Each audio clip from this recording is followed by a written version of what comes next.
Hi, welcome to the award-winning Ed Brown Show.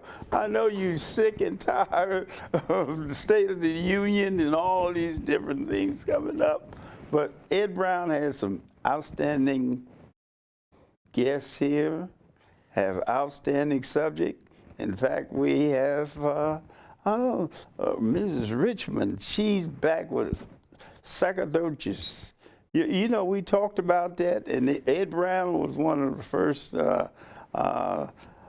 shows that had it on the radio, you know, television and radio.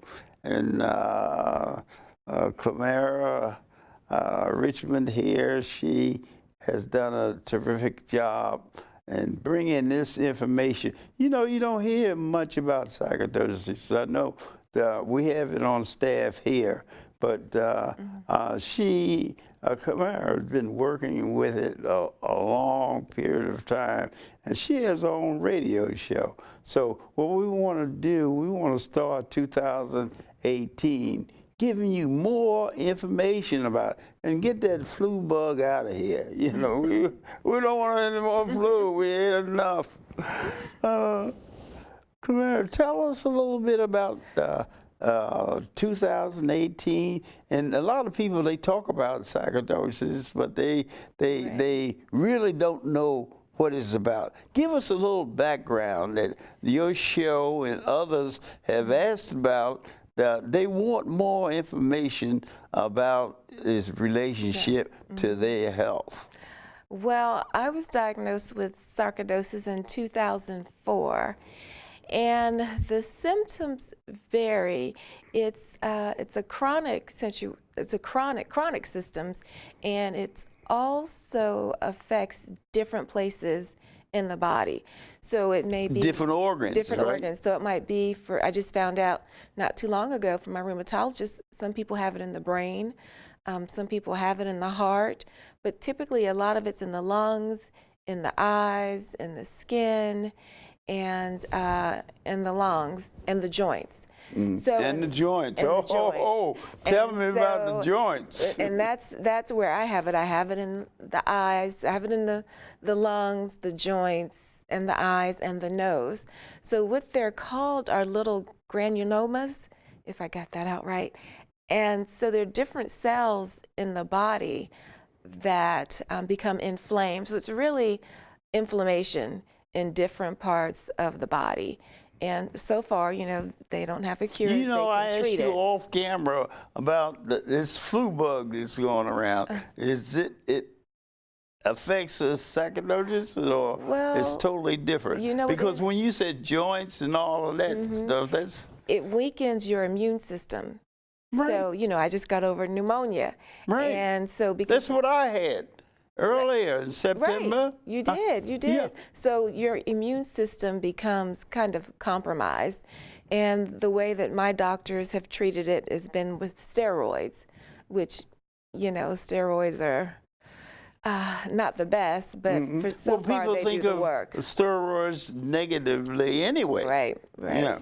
But for sarcoid, it's one of the things that'll keep it at balance. Now, for most, it's a lot of African Americans, especially a lot of African American women, get sarcoid. It's sarcoid or sarcoidosis, and like Eastern Europeans. Or when I was in the hospital with pneumonia, one of the nurses had it, and she said Scandinavians.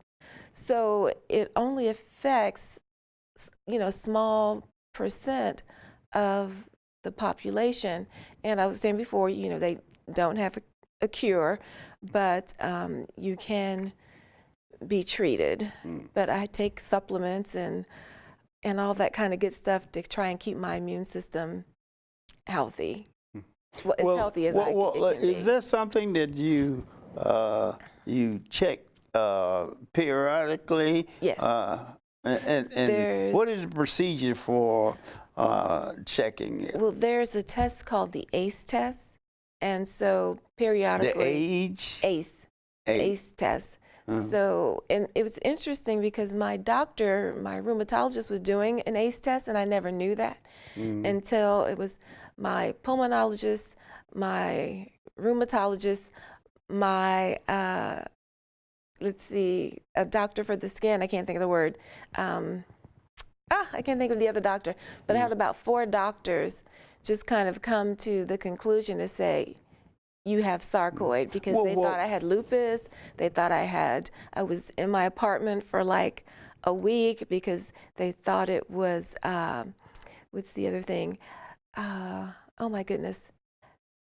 Can't think of repairing. No, it was tuberculosis. So the health department had to come to check. No, so but you don't hear the symptoms vary. Tuberculosis. Most of the time you hear TB. Right. And TB is a negative term that affects the breathing air. Yeah. Right. So that's mostly, you know, I have the lungs and the joints and the eyes and the nose, and it just can, I mean, it can affect any joint in your body. So it can be really painful. The painfulness of the joint are painful, and it's really now people are talking about it because a lot of celebrities are coming out talking about it. Yeah. And a lot of times in 2004, a lot of doctors didn't really know anything about sarcoidosis. They were like, oh, well, you know, kind of like, well, what is that? And so they still haven't done the research on it. extensive research that they need to do. Now these are things that we really want to get into, and the people need to get into that with the new hospital coming. You know, I've been pushing this for over a year that we should have research unit in this hospital. You know, because it is something that usually, like a lot of people are surprised, is that usually it takes a team of doctors because you have different ailments that let you know something is wrong, and sometimes the doctor will miss it. Well, and that's see, this is why, what people don't understand. That's why it took a team of doctors to finally say, this is what you have. Right. So it wasn't, I had to go to 4 different specialists for them to finally say, you know, once one said it was sarcoid, then the other one said, oh yeah, it is sarcoidosis. The other one, yes, it is So, but you have to go through a whole battery of tests. Right. So once they rule everything out, then they come to the conclusion that it's sarcoidosis. But it's a process, couple months. That's what I'm saying. But during that period of time, the couple months they're trying to detect really what it is and what they're going to give you to treat it, you're suffering. Right. That's the part that, I mean, you're suffering. That's the part that I don't like. My joints, especially my hands, they puff out like, you look at them, you go, okay, that's not normal. And it's, you know, they do steroids, and the steroids, of course, you puff out more because with steroids you gain more weight. So you look like someone said, like a moon child. And you can tell when someone is on steroids because it's like a different kind of look. Now tell me this: is there any preventive exercise for sarcoidosis? Yeah, you know, just tell us about it. Exercise and diet. Certain exercises. Not certain exercises, but you know, like yoga is always good, or Pilates, or just walking, anything that will help with those joints. But the thing is, you have to have something has to be weak in your immune system for you to even catch it. So that's why they say it's so it chronic. Attacks the weakest part of your body. Yeah. So once your immune system is compromised, then you know what happens is that your body becomes weak from the various different diseases. Right. You know, for instance, if a person is from the flu. Okay, well, the flu, that affects the joints, affects the different organs, things of that nature. Right. And what happened is, just like in my case in September, see, I got weak and everything. Yeah, you but, were out but for a while. Then I found out, hey, I caught pneumonia in the hospital. You know? and the doctor started prescribing a medicine for pneumonia, because what happened is that the disability that was involved was that a basic thing like tying your shoes. You know, I get tired of tie one shoe, you know, and I had to rest. And I told the doctor, I said, what is this, you know? I said, I tie one shoe and then I have to rest, and then I go down and tie the other one. And she said, thing, you have pneumonia. And I had it last year or the year before. I caught it a little bit earlier this year, but when I had it the previous year, my whole body just ached. Yeah. From the top down to the bottom. Like, I could barely touch me, or the doctors could barely touch me. And the thing is I had the pneumonia that time, I was also on one of the drugs for sarcoidosis. And so I was kind of over-medicated, so my blood counts were low, all these different, so it can really do a number on the body. And a lot of people, they take it lightly, but it's very important, to be over-medicated. See, I found that out in September last year. Over-medicated. Say, wait a minute. Say, the doctor said, you don't need these. You know what I mean? just scratch it out, because they found out through blood tests and various other tests, you know, that I was over-medicated. Yeah, that's what happened to me. Yeah. That's what happened. And so they were giving me things that and I complained when my reaction to it was weakness. Okay. You see, people's reaction to it, weakness. And then I had a bad knee from sports, and first thing that happened is that was attacked. You know what I mean? That right knee. That's why I was saying this. Wall, the professional player for the Wizards, he's having another knee operation. He had 2 knee operations. Then he had a setback. Wow. And right now they say he's going to be out another 6 months. Wow. And this activity, I imagine I wouldn't be able to run up and down the court. Well, yeah, and I want to give a plug out, because I was on the show. You have a show here called Let's Talk Sarcoidosis. And so the information is out there, and that's a really good program. So, you know, for folks that's what we want to have on your radio show. You have the different personalities and medical people. We like to bring some of them here and push this thing before the bricks get laid for this new hospital for specifically research in sarcoidosis. You have got to have research, and they just haven't put the money. Well, that's what I'm saying. Into it. They need what we need to do is push for a research center for sarcoidosis, because you don't have, where do you get treatment? Where is a center for sarcoidosis? I have to go to Johns Hopkins, because I have a neurologist there. I have another neurologist in you have Columbia. to go all the way over to Johns Hopkins, right? Another doctor in Manassas. I have Virginia, and here in Maryland. So I have to go to about 5 different doctors all over the state. Yes. Right. I can't just. Right. Well, that's can't why get it all here. that's why it's very important that the listeners and lookers Right. and all, hey, that we get in this new hospital, put emphasis to the young people that the politicians in your area that's representing you, the research center in this local hospital, which is going to be in Largo, and hopefully it'll be open in September. We're not sure. Yeah. I don't know if they started laying the groundwork.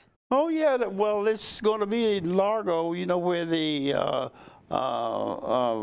movie theater in that area over there. Oh, okay. The Largo area, and it's right by the Largo Metro. Okay. So that's in fact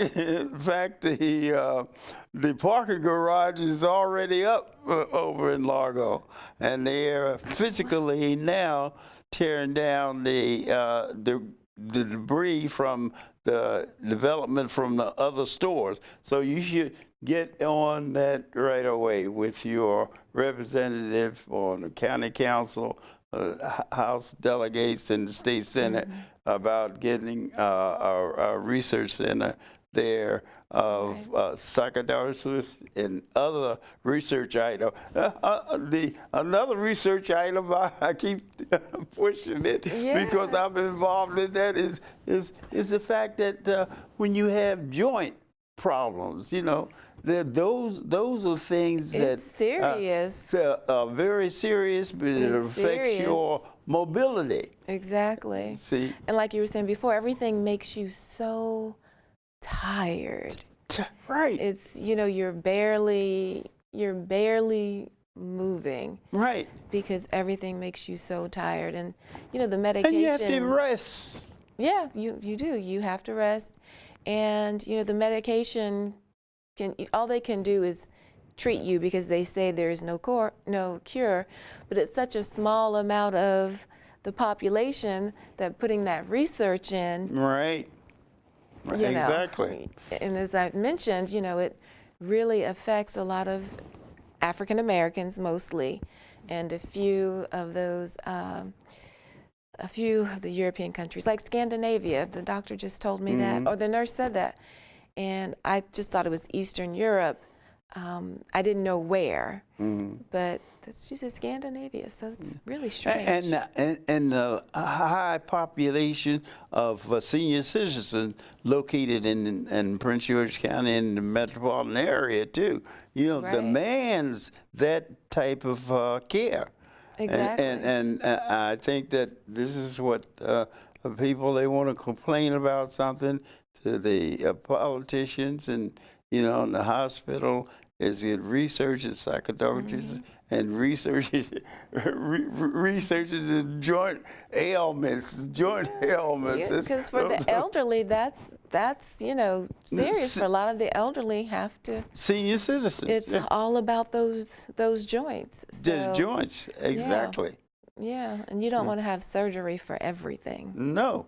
And the other thing too, I want to put a plug in for the seniors is about make sure that they have parking at this new hospital for the disabled. you know what I mean? Because see, this service that you get, you know, from the car to the front door, I think they've improved it a little bit over the pharmacy. But a little bit, but a lot of times, places where you go, the handicap spaces are kind of limited. Yes. So, you know, if you have seniors or if you have someone else with a disability, it's really important, but they only have like, you know, like 3 or 4 little 3 or 4 little spaces. And you're well, what I told some of the politicians, I said, what we need to do is the way you get it done. I said, when people come down to pay their taxes, they have services where they have someone there to park the car and you know, Yeah, just nice like valet park. Yeah, the park the car. You're going to pay your taxes. You show them your tax bill. Exactly. And they take your car, and you go in, pay your taxes, come back out, and then go get your car, and that's it. And you know, That's for a Prince service. George's That's a County, service that they're making money. They're charging these people, you know, taxes for the residents, and they give them some service, extraordinary service. You know, that's, like yeah. no. If you have a handicap sticker, when you get ready to pay your tax bill, you drive to the county CAB building there, someone takes your car, and either they don't have to move it, they could just put it in a slot and across from the main door, and then when you come, you just give them your ticket, and they go get your car. That's service. I hope some of the young people that are running for these different offices think in terms of senior citizen and handicap. These handicap spaces are ridiculous. You know, you find some people in there, they're not handicapped. Well, physically, you know, mentally, maybe. So, but that's the plug we really want to put in for the new hospital that's coming in at Largo. And here you're going to get some information on sarcoidosis that you may say, hey, I'm okay, fine, I'm fine. Hey, but believe me, time will tell. You know? Exactly. And it catches up with everybody at different ages, you know. Yeah. So stay tuned to Ed Brown's show. We're going to have a report coming from Ramada for Richmond concerning the progress of the new hospital. That's important to a lot of people. You'd be surprised if people appreciate. Jobs. You talk about the new grocery store, the new pharmacy, and all of that. But believe me, boy, a new hospital with the conveniences that the handicaps and the seniors will be greatly appreciated. You won't mind paying those tax dollars, you know, when they get service like that. Right, because the taxes. So what's coming up in the future? Now, what are some of your plans?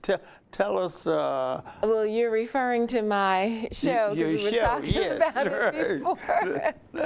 And so I'll start back my interviews next month or March. March is my very first show. March will be your first. And 5 years ago, I started in March. So I may do February or March. Okay. But of course, you know, I talk to a lot of entrepreneurs. Right. And you're asking for volunteers too.